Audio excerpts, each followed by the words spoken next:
toda bondade é bíblica.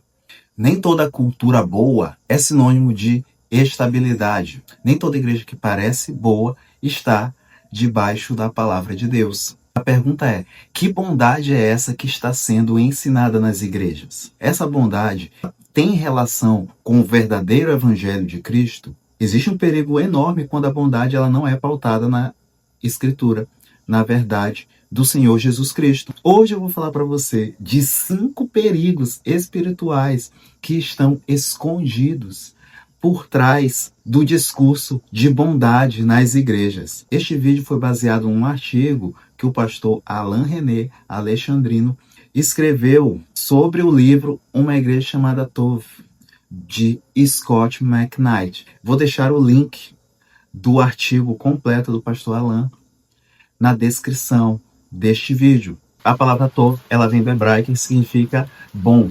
Por isso que o livro Uma Igreja Chamada Tov, ele tem esse propósito, dizer que a igreja Tov é uma igreja totalmente boa. É feito um vídeo sobre igrejas liberais, pautadas no livro Uma Igreja Chamada Tov, do Scott McKnight. Vou deixar no card. Fiz um vídeo também sobre o pastor Paulo Júnior. Ambos eu vou deixar no card. O primeiro perigo é quando a experiência ela vem antes da Escritura Sagrada. O primeiro perigo ele é sutil, porém mortal. A teologia, o conhecimento do Senhor, vem pela própria experiência pessoal e não pela revelação da sua palavra. O pastor Alain René fala o seguinte: o livro propõe uma análise de cultura eclesiástica partindo de relatos, escândalos e dinâmicas sociais. E só depois tenta dialogar com a Bíblia. Ou seja, o livro ele faz o caminho inverso. Ele pega experiências negativas que ocorreram em igrejas para construir a sua teologia. Sendo que o cristão ele deve fazer o contrário. Nós devemos buscar o Senhor, a sua palavra, como fonte primária para moldar o nosso caráter e para ser a regra de fé e prática para nossas vidas. Quando um livro como o de Scott McKnight, ele se baseia em situações de pecados que ocorrem em igrejas por parte de líderes e esconder situações complicadas, situações abusivas que sejam, você percebe que o autor ele está se baseando em erros, em pecados, para invalidar a disciplina dentro da igreja. Sendo que a própria palavra de Deus mostra o erro dos seus heróis da fé, os seus pecados. Veja bem, não está aqui no mérito se estas situações tensas, que a gente não pode falar aqui no YouTube, elas de fato aconteciam. E se aconteciam, está errado. É um pecado. Tem que pedir perdão para Deus e não podemos, como falam muito hoje em dia, passar o pano. Mas o que eu estou dizendo é que o pecado ele não invalida a disciplina do Senhor, a disciplina dos líderes da igreja. Só que quando o livro como Tov coloca a disciplina como um problema por si só, baseada numa experiência negativa de um líder que era um falso mestre, ele está invalidando a questão tão preciosa que o Senhor usa para nos corrigir. O segundo perigo é bondade sem arrependimento. O segundo perigo é uma bondade que conforta, porém ela não confronta. O pastor Alain aponta 2 coisas. O discurso Tov enfatiza empatia, acolhimento e cuidado, mas fala pouco sobre arrependimento, disciplina e santidade. Uma igreja pode ser extremamente gentil, mas está espiritualmente doente. A verdade bíblica nunca será separada da verdade de Deus.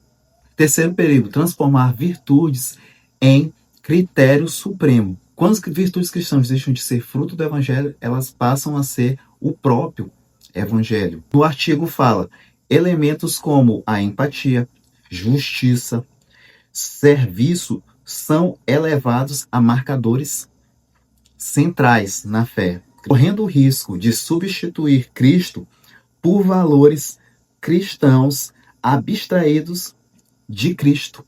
As virtudes por si só não são o evangelho. Toda a bondade, toda a justiça, ela não vem de nós, ela vem do Senhor. As nossas justiças para Deus são como trapos de imundícia. Uma frase que eu gosto muito do João Calvino é: tudo que há de bom em mim é por conta de Cristo, e tudo que há de mal é por causa de mim mesmo. Então, quando nós nos colocamos sob a soberania de Deus, sabemos que é o Espírito Santo que molda nossos corações, porque nossa natureza é pecaminosa, ela é má por si só. Se não nos submetermos à disciplina e ao poder de Deus, nós não poderemos nos vangloriar de nossa justiça, mas que se tenhamos que nos vangloriar, que nós nos vangloriamos do Senhor. O quarto perigo é usar bondade como filtro ideológico. O que define bondade? O alerta da resenha é claro. Sem ancoragem sólida nas escrituras, a noção de Tov pode ser moldada por sensibilidade cultural, pressão social, linguagem terapêutica moderna. E quando isso acontece, quem discorda deixa de ser irmão. É aquela situação, o liberalismo teológico, ele passa a questionar, ainda que sutilmente, ainda que veladamente, a verdade das escrituras. Ou seja, a pessoa passa a aceitar certas práticas que são explicitamente pecados e passa a justificar por meio da bondade, do acolhimento, por meio de teorias que não são nem cristãs, que são ideologias progressistas, que são ideologias erradas, são ideologias contrárias à Escritura. Inclusive, passa a questionar os outros cristãos, chama-os de radicais, de fundamentalistas. E essas pessoas, elas acham que elas são mais próximas de Cristo. Às vezes, até mesmo uma pessoa que não é cristã, mas que é ideologicamente, ela relata que ela é mais bondosa, ela faz mais o que é correto e moral do que uma pessoa não cristã. E os próprios cristãos dizem, isso não é cristianismo. O cristianismo acolhe, o cristianismo ama o pecador, o Cristo também, né? Que eles falam que Cristo ama o pecador, mas odeia o pecado, sendo que o Senhor fala claro em sua escritura que ele abomina não só o pecado, mas todo o homem impiedoso e corrupto. Ou seja, a bondade ela passa a ser pautada somente em ideologias e não na verdade do Senhor, não no que a escritura fala como certo ou errado, não nos 10 mandamentos, não na lei de Deus. O quinto perigo é criticar erros sem tratar o coração humano. O quinto perigo é tratar o problema da igreja apenas como um problema estrutural. O pastor Alan fez algumas observações que eu também anotei aqui. O livro de Scott McKnight denuncia essas questões lá complicadas, aquelas palavras que nós não podemos falar no YouTube, de poder, né, domínios de poder, podemos colocar assim. Ele acerta quando ele denuncia isso, mas o livro erra ao subestimar a doutrina bíblica acerca do pecado. Ele passa a colocar os líderes como os líderes tóxicos.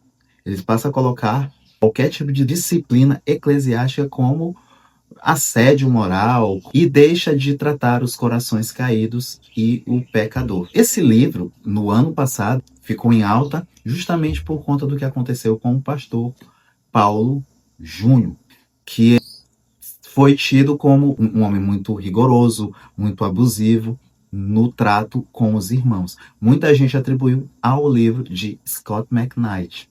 Veja bem, como que um livro desse pode trazer um grande perigo para uma comunidade cristã. Precisamos estar em alerta para estas situações e ter muito cuidado com o tipo de literatura que estamos consumindo. Essa orientação aos seus pastores, mas sempre de boas literaturas, né? Se você frequenta uma igreja saudável, como saber se uma igreja é saudável?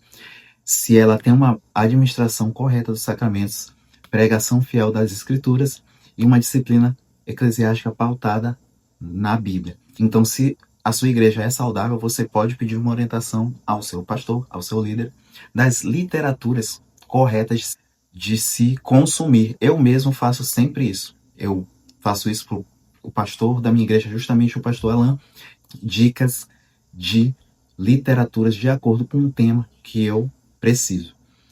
O problema não é falar de bondade, de Tov. O problema é falar de uma bondade sem Deus, baseada somente em ideologias humanas. Quando a igreja Tov, ela deixa de ser pautada por Deus, ela deixa também de ser boa, segundo a régua do Senhor. que é reta e justa. Se você é de uma igreja verdadeiramente saudável, permaneça nela e busque sabedoria do Senhor na sua palavra. Exerça suas disciplinas espirituais, orando constantemente e vigiando. Bondade sem verdade engana, verdade sem graça endurece, mas o evangelho sustenta ambos. Se esse conteúdo te agregou, eu gostaria que você fizesse a sua inscrição, curtisse, mas principalmente compartilhasse esse vídeo para outros homens que estão precisando, porque aqui no nosso canal a gente tem um lema que é: os homens reformados estão sempre se reformando. Então, venha conosco nesta jornada de reforma constante. E o último convite que eu quero fazer é que você assista o vídeo que está aparecendo agora.